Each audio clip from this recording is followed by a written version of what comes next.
Well, with calmer weather today, people in Carver County are tackling a lot of cleanup. Carver County officials say 2 EF1 tornadoes hit in the early morning hours yesterday. The first of which traveled from Goose Lake to the northwest end of Lake Waconia. And that is where we find Fox 9's Rob Olson tonight. So, Rob, you have been there all day, and you were along the path of that tornado. What have you been seeing where you are? Well, I tell you what, when we first pulled in here, I mean, what you see is a lot of what you see behind me. This is kind of the northwest corner of the lake. It's the North Shore Road up here as it runs along the north edge. But again, this is the northwest corner. As you get over here, you can really see how it was really much kind of the epicenter of the most damaging winds from this EF1 tornado. Just trees down all along here. And it shows you the power of even an EF1 tornado is that it left so much debris in its wake. We got in here and it's, you see bobcats and tree services and moving trees around. You hear chainsaws and leaf blowers and the wood chippers going, because it is a lot of work along here as this ran its path. And you can really see it too from some of the aerial video that we saw today too. You can really see that path as it moved along. And remarkably, with all the trees damaged, very little home damage, at least the people along this stretch. I heard there were a couple of other areas where trees maybe went into the homes and did some minor damage, but otherwise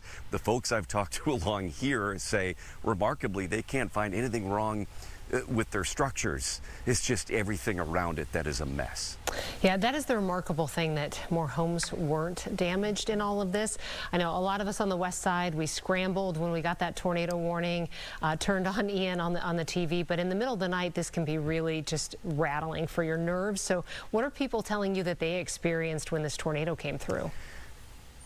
Well, one of the homeowners here, said that they were down in their basement and, kind of keeping an eye on things. And then as the more severe alerts came out, that it was bearing down here, then deeper into the basement, finding the areas that are even the more protected areas of the basement away from the windows. And she said it was just, there was kind of a whoosh and then a boom.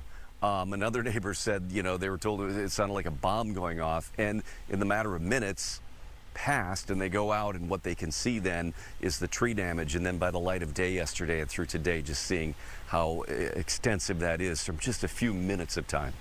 And Rob, some people also dealing with power outages. What's the status tonight?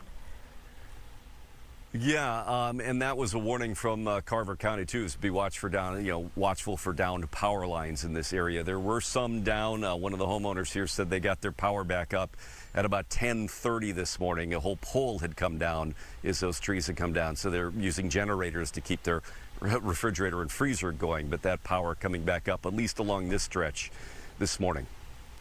Now it's time for the cleanup process. All right, thank you, Rob, reporting live tonight at Lake Waconia. Yeah, and we need some quiet days of weather to catch up.